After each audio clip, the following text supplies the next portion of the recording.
नमस्कार, आप देख रहे हैं हल्ला बोल टीवी। मैं हूं दीपक शर्मा। पूरे बिहार में यहां तक कि दिल्ली तक पूर्व डीजीपी अभयानंद के एक बयान की चर्चा है। चर्चा यह है कि एसडीएम संजीत कुमार भरत तिवारी के एनकाउंटर स्थल पर क्या कर रहे थे, और भी कई सारे सवाल पूर्व डीजीपी अभयानंद ने उठाए हैं, जिसका जवाब बिहार पुलिस महकमा के पास नहीं है, हुक्मरानों के पास नहीं है। अब ये सवाल परेशान करने वाले हैं, और कुछ सवाल हैं जो बिहार के पूर्व डीजीपी अभयानंद पूछना चाहते हैं, और यह उम्मीद के साथ पूरा बिहार इनकी तरफ देख रहा है कि यह जो जांच चल रही है इसमें इनके सवालों से, ये जो सवाल उठा रहे हैं, इन सवालों से भरत तिवारी के परिजनों को न्याय दिलाने में मदद मिलेगी। तो सर, आप जो सवाल उठा रहे हैं, इन सवालों से बेचैनी है? मुझे तो अंदाज नहीं था। मैंने ये सवाल इसलिए किए हैं क्योंकि नौकरी के दौरान जो तजुर्बा हुआ मेरा, उसमें ये बैठता नहीं है। ये जो घटना है फायरिंग की, वो बैठती नहीं है। एक प्रश्न ये है कि पुलिस के दो तरह के ब्रॉडली ऑपरेशंस होते हैं। एक होता है अपराधियों के अगेंस्ट में, जब अरेस्ट करने उनको जाते हैं तो वो सर्च एंड सीजर कहलाता है। कॉमन पार्लेंस में उसको लोग रेड भी कहते हैं। एक दूसरा होता है विधि व्यवस्था संधारण की। तो ये घटना जो मैं देख रहा हूँ टीवी पर, उसके अनुसार इसको मैं पहले श्रेणी में डालूंगा, अर्थात search and seizure operation to arrest a criminal accused. ऐसा लगा कि एक व्यक्ति के पास इलीगल फायर आर्म्स है और वो पुलिस को डरा धमका रहा है, इसलिए उसको अरेस्ट करना जरूरी था। तो ये सर्च एंड सीजर ऑपरेशन होगा। सर्च एंड सीजर ऑपरेशन में एसडीएम श्रेणी के पदाधिकारी की आवश्यकता नहीं होती है। उसमें पुलिस फोर्स रहता है, एक सीनियर ऑफिसर रहते हैं, sub inspector, inspector, DSP rank के, और वो जाते हैं वहाँ कानूनी रूप से करते हैं काम। लेकिन एसडीएम की आवश्यकता होती है जब फोर्स का डिप्यूटेशन होता है विधि व्यवस्था संधारण के लिए, और उसके लिए जॉइंट ऑर्डर्स निकलते हैं डीएम और एसपी की। तभी एसडीएम या कोई मैजिस्ट्रेट साथ में जाते हैं उनके। तो ये इशू हमने, ये प्रक्रिया है जो हमने देखी थी अपनी पूरी जिंदगी में पुलिसिंग में। तो मैं चिंतित था कि ये विधि व्यवस्था संधारण का तो मामला नहीं था, तो फिर एसडीएम साहब वहां कर क्या रहे थे, अगर वो वहां थे तब।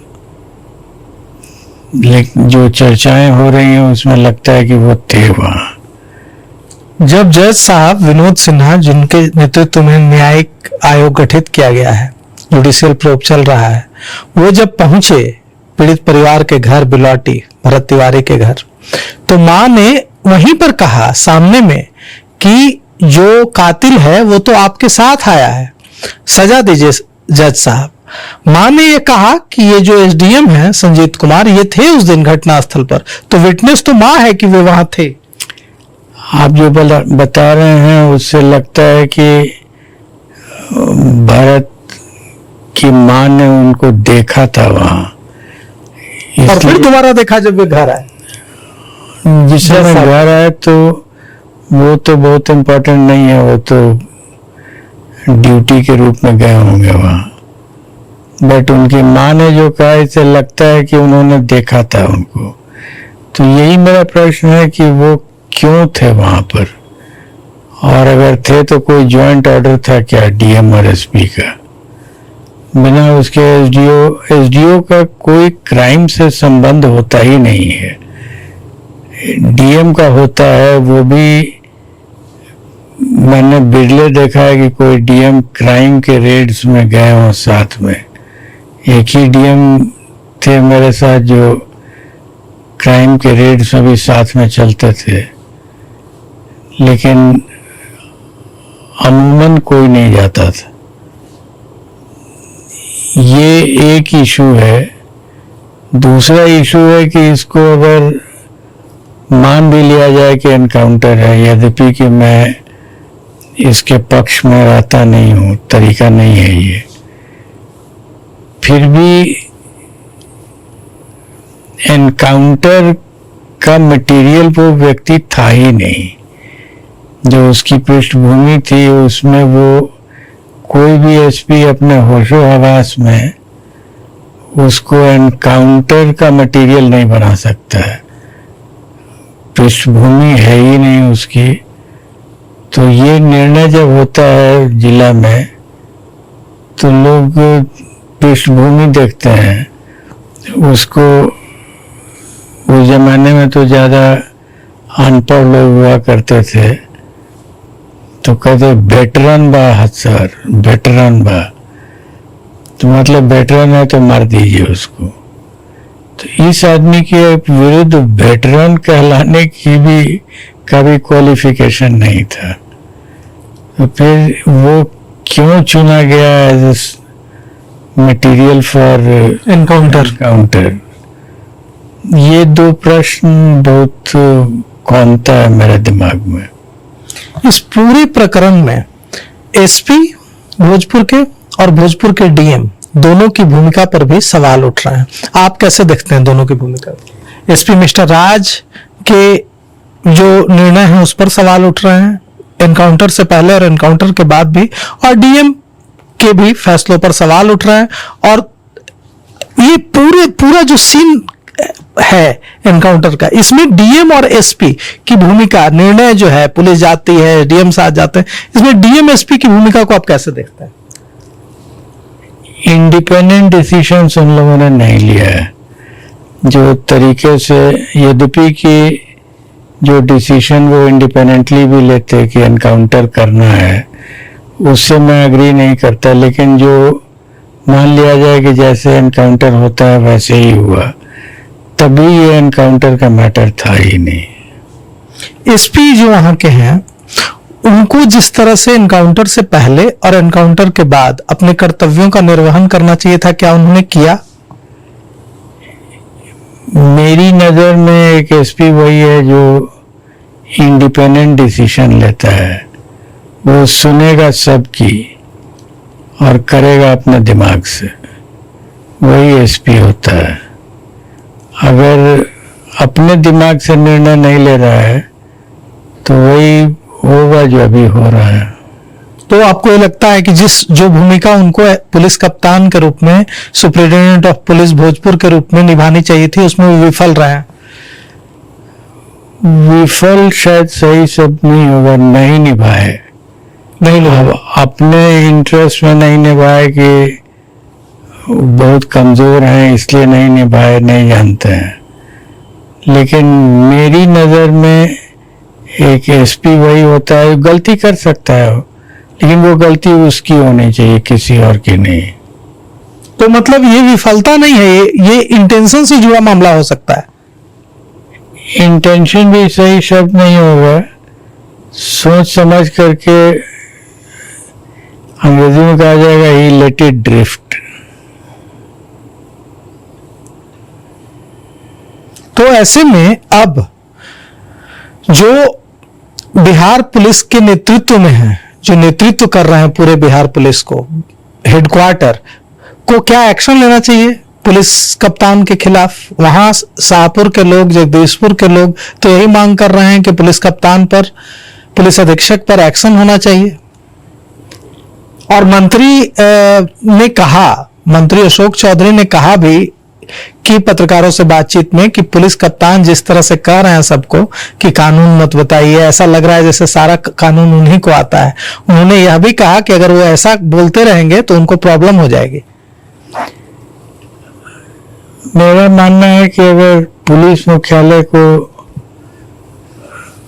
निर्णय लेना था, डिसीजंस लेना था, तो फर्स्ट 3-4 डेज में ले लेना चाहिए था, इसके पहले कि कोई कमीशन ऑफ इंक्वायरी बैठ गई हो। क्योंकि अब चूंकि कमीशन ऑफ इंक्वायरी बैठ गई है तो अब इट्स टू लेट, उनको they will have to wait for the commission's report.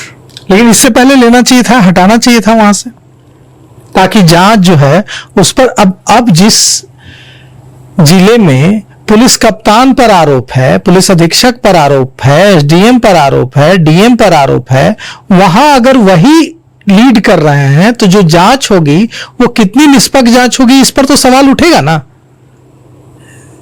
उस सवाल उठेगा और उसका उत्तर भी कमीशन को ही ढूंढना पड़ेगा। Let them decide. जब टाइम था तो कर लेना चाहिए था, उसको कर लेना चाहिए था। अब यहां से जो पूरी जो जांच है वहां सीन रिक्रिएशन होगा, बाकी चीजें होंगी, पता लगाने की कोशिश होगी। यहां से जो जांच है 6 महीने का समय दिया है सरकार ने। 6 महीने में बिहार की जनता, सामाजिक कार्यकर्ता, राजनीतिक जो विपक्षी दल हैं वो इसके लिए तैयार नहीं है कि 6 महीने तक वे इंतजार करेंगे। वे कह रहे हैं कि 1 महीने, 3 सप्ताह के अंदर, 4 सप्ताह के अंदर हमें यह पता चलना चाहिए कि क्या हुआ था वहां। तो ऐसी स्थिति में बहुत ही टकराव की स्थिति बन रही है। सरकार को या पुलिस मुख्यालय को तुरंत कुछ इसका रेमेडी, तुरंत इसका कुछ उपाय नहीं देना चाहिए ताकि इस तरह की टकराव की स्थिति न हो। जिस तरह से परिस्थितियों को इवॉल्व करते हुए मैंने देखा है पिछले 2 साल में, 1 सप्ताह 10 दिन के अंदर कोई और बड़ी घटना हो जाएगी तो ये मामला दब जाएगा, दूसरा मामला शुरू हो जाएगा।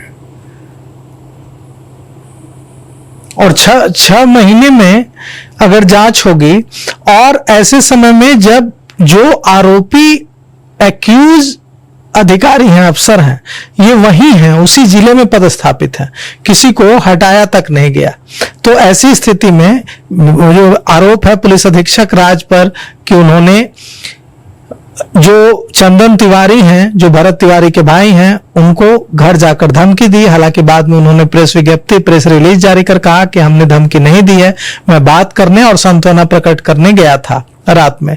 लेकिन आरोप लगाया पीड़ित परिवार ने कि धमकी दी है उन्होंने कि केस को ज्यादा परस्यू न करें। हमने सब सुना है। मैंने कहा ना कि अगर नियत होती है तो सरकार बहुत तेजी में कार्यक्रम कर देती है। एक आर्म्स एक्ट में आज आर्म्स पकड़ा गया है और 8वें दिन सजा हो रही है, रेप में 10वें दिन सजा हो रही है, इसी जुडिशियल सिस्टम से हो रही है। तो ये करके दिखाया गया, इसी स्टेट पुलिस ने किया है। तो इसमें भी स्पीडी ट्रायल होना चाहिए नहीं, अब तक तो स्पीडी ट्रायल आधा खत्म हो जाता, लेकिन अगर करने की तरफ प्रवृत्ति हो सरकार के पदाधिकारियों की, या अंदर से मोटिवेशन हो कि कर दिया जाए, अगर वैसा कर दें लोग, तब तो आइडियल वर्ल्ड हो जाएगा।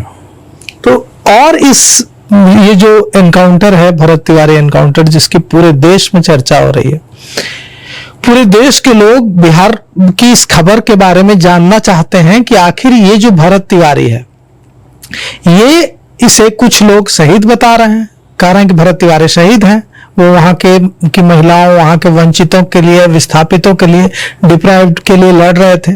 कुछ लोग कह रहे हैं कि वे अपराधी थे। आप कैसे देखते हैं भरत तिवारी को? मैं as a policeman, ex policeman देखता हूँ कि क्या लॉ का प्रोसेस स्पीड अप हुआ या नहीं, वो क्या है नहीं है, उससे उसके सजा पर क्या असर पड़ेगा, ये इमोशनल बात। ये जज की बात है। लेट द जज डिसाइड। मेरा काम था as a policeman facts collect करके, चार्जशीट करके ट्रायल करवा देना, ट्रायल में मदद कर देना। ट्रायल करना तो मेरा काम नहीं था। ये अगर आप करा देते तो एक निष्कर्ष पर निकलता है, जिसको मैं हमेशा कहता था, judicially let it come to the logical end. हालांकि एंड तो प्रेसिडेंट तक जाता ही है, अगर हैंगिंग की सजा होती तब। इशू इतना ही था कि जितनी जल्दी आप कर दीजिए कार्रवाई तो पब्लिक को संतोष हो जाता है, लगता है कि न्याय मिला। फर्स्ट स्टेज ऑफ न्याय मिलने के बाद थोड़ा फिर विलम्ब हो ही जाता है। यहाँ तो फर्स्ट ही स्टेज में मारामारी हो रहा है। 90 के दशक में पटना में 3 स्टूडेंट्स का एनकाउंटर हुआ था और बाद में उन्हें उस समय कहा गया था कि ये किसी बड़े गैंग के नोटोरियस क्रिमिनल हैं। बाद में पता चला कि ये तीनों तो स्टूडेंट थे। शमशेर नाम के एसएचओ को इसमें बाद में अदालत से फांसी की सजा हुई थी। क्या आप ये जो भरत तिवारी एनकाउंटर है, इसमें अगर सही तरीके से जांच हो तो इस तरह की सजा इसमें भी हो सकती है? बिल्कुल हो सकती है, और ज्यादातर यही होता है कि जो सीनियर ऑफिसर्स इन्वॉल्व होते हैं at the level of ADGs and DGs, ये लोग तो डीजीपी बन के और उसके भी ऊपर जाके रिटायर करेंगे। लाइफ इम्प्रिजमेंट होगा उनको जो 2 स्टार और लाल फीता लगा के रहते हैं। अनफॉर्चुनेट है। लेकिन इसमें भी हो सकता है, अगर जिस घटना का जिक्र मैं कर रहा हूं 90 के दशक की घटना है, वैसी सजा इसमें भी हो सकती है। बिल्कुल हो सकती है। और दीपक जी, एक ही केस नहीं है। आईपीएस ऑफिसर्स की कहानी मैं जानता हूं जिनका रिटायरमेंट के बाद डेथ हो गया है। मैटर पेंडिंग था सुप्रीम कोर्ट में, और सुप्रीम कोर्ट ने ऑर्डर किया कि एफआईआर डेथ के बाद दर्ज कीजिए, और दर्ज हुआ है। इस स्टेट का मामला नहीं है, दूसरी जगह का है, हुआ है। तो आप सोचिए कि मरने के बाद दर्ज हुआ है, तो इन्वेस्टिगेशन तो उनके नाम पर होगा। लॉ इंडिया का थोड़ा डिलेड होता है, टेक्स टाइम, लेकिन जब डिसीजन आता है 100 में 10 ही केस में हो तो जाता है कुछ। और कौन से सवाल हैं इसमें, जो कि एक तो कि एसडीएम की वहां मौजूदगी का सवाल आपने उठाया, जो कि इतना तकनीकी सवाल है जिस पर 12 दिनों तक किसी का ध्यान नहीं गया।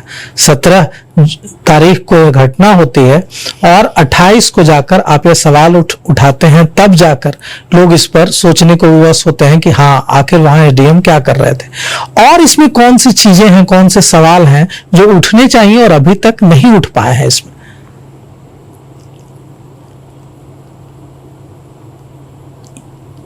एक मेजर इशू है, जिस समय 2005 में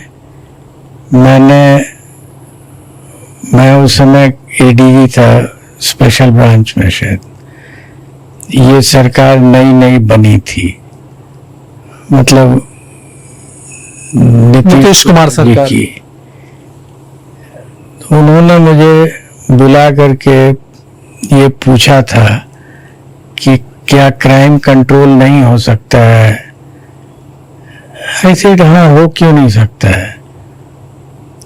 तो इसे कि पुलिस का रुतबा बहाल करवा दीजिए, मैं आपको लॉ दे सकता हूँ, मैं आपको फंड दे सकता हूँ।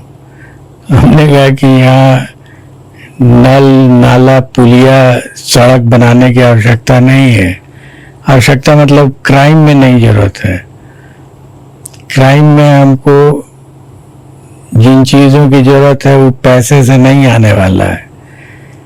तो एक नीति है, आपको समझ लेना होगा और एक्सेप्ट करना होगा। उन्होंने पूछा भी कि कौन सी नीति है, एंड आई वेरी फोर्थराइटली सेड, अकेले में हम लोगों की बात हो रही थी, कि ये नीति होगी, जो भी होगा कानून से होगा, कानून के बाहर कुछ नहीं होगा। तो एक पॉलिसी ऑफ पुलिसिंग डेवलप की, और वो पॉलिसी का नाम था पुलिसिंग थ्रू लॉ। लॉ कैसे इम्प्लीमेंट होगा, ये मेरी अकल है, मेरी सोच है, मेरा तजुर्बा है, मेरी अंडरस्टैंडिंग है, और हर परिस्थिति में अलग अलग तरीके से एक्सपेरिमेंट करके लॉ को इम्प्लीमेंट किया जा सकता है। मुझे ऐसा लगा कि वो बहुत कन्विंस्ड नहीं थे, क्योंकि उन्होंने फिर एडवोकेट जनरल को बुला के भी पूछा कि तो कहते हैं कि कुछ जरूरतें नहीं है, तो होगा कैसे? And the advocate general told him कि जिस तरीके से चाहते हैं करना, उनको करने दीजिए, आपसे कुछ मांग तो नहीं रहे हैं। He is not asking for money, he is not asking for laws इतना बना हुआ है कि जरूरत क्या है। और वो हाथ खोलने के लिए भी नहीं कह रहे हैं, वो कह रहे हैं कि कानून के दायरे में काम करेंगे। हमने उनको कहा था कि अगर हम भी डिविएट कर जाएं लॉ में, तो आप हमको बुला के कहिएगा कि आप लॉ में डिविएट कर रहे हैं, and I will accept it, I will file my papers and I will quit. तो एक बात क्लियर हो गई कि जो जिनको भी अंग्रेजी समझने में दिक्कत आती है उनके लिए हम इसको ट्रांसलेट कर दें, क्योंकि बहुत अहम बात बोलते बोलते बिहार के पूर्व पुलिस महानिदेशक अभयानंद बोल गए हैं। वो कह रहे हैं कि मुझे जब यह कहा गया कि जैसे भी क्राइम को कंट्रोल करना है आप कीजिए, आपको तमाम तरह की छूट दी जाएगी, तो उन्होंने कहा कि मैं कानून के रास्ते से अपराध खत्म करूंगा, और अगर अपराध खत्म करने के लिए मैंने कानून के बाहर जाने की एक बार भी ऐसा मामला सामने आया कि मैं गया हूं, तो मैं रिजाइन कर दूंगा, मैं इस्तीफा दे दूंगा। यही बोल रहे थे आप जी। तो कन्विंस्ड हमको लगता है नहीं थे, क्योंकि उन्होंने एडवोकेट जनरल से बुला के पूछा कि कैसे करेंगे। चूंकि एडवोकेट जनरल में हमसे बात की कि आपकी बात हुई है क्या, हमने कहा हाँ तो बात तो हुई है। I asked the advocate general कि आप क्या बोले, तो ठेठ बिहारी भाषा में बोलेगी आपसे वो हींग हल्दी कुछ मांग ही नहीं रहे हैं, तो करने दीजिए उनको। जब आपसे कुछ नहीं मांग रहे हैं तो उनको करने दीजिए। ऐसे ही गाड़ी बढ़ी आगे, धीरे धीरे हम अपना प्रयोग करते गए। कानून से जब भय पैदा होता है ना, तो हमने उस भय को देखा है। क्रिमिनल्स के चेहरे पर कानून से मिली सजा और डंडा से मिली मार या गाली, बहुत अंतर होता है। वो भय हमने देखा है कानून का, और इसलिए मैं कन्विंस्ड हूं। अब वो पॉलिसी नहीं रख करके पॉलिसी हो गई कि मार दो, मार दीजिए। आप अपने बेटा को तो मार ही नहीं सकते हैं, 2 थप्पड़ लगा के देख ले कोई अपने बेटे को। तो बहुत बड़ी बात है, बहुत बड़ा सवाल है। क्या बिहार की पुलिस, क्या बिहार के हुक्मरान, जिनको लगातार पूर्व पुलिस महानिदेशक अभयानंद के सवालों ने बेचैन कर रखा है, वे इस सवाल का जवाब देंगे कि अगर उनका बेटा गलत रास्ते पर चला जाए, शाम में देर से लौट कर आए, किसी भी तरह की वो नोटिस करें कि उसके व्यवहार में गलती हो रही, गड़बड़ी हो रही है, तो वे उसे 2 थप्पड़ नहीं लगा पाते हैं, और दूसरे के बेटों को गलती करने पर मौत की नींद सुला देने का फरमान दिया जा रहा है। उनमें भी सुधार हो सकता है। अगर किसी ने गलती की भी है तो उसे सुधार का मौका मिलना चाहिए, उसमें सुधार करने की कोशिश होनी चाहिए, न कि उसको मौत की नींद सुला दिया जाना चाहिए। जैसा आप अपने बेटे के साथ बर्ताव करते हैं, उसको सुधारने की कोशिश करते हैं, अगर वो कुछ गलतियां करता है, वैसा ही दूसरे के बेटों के लिए भी करेंगे, तब आप इस समाज के रक्षक हैं, नहीं तो आप इस समाज के भक्षक हैं। तो फिलहाल इस पेशकश में इतना ही। आगे की खबरों के लिए देखते रहिए हल्ला बोल टीवी। शुक्रिया।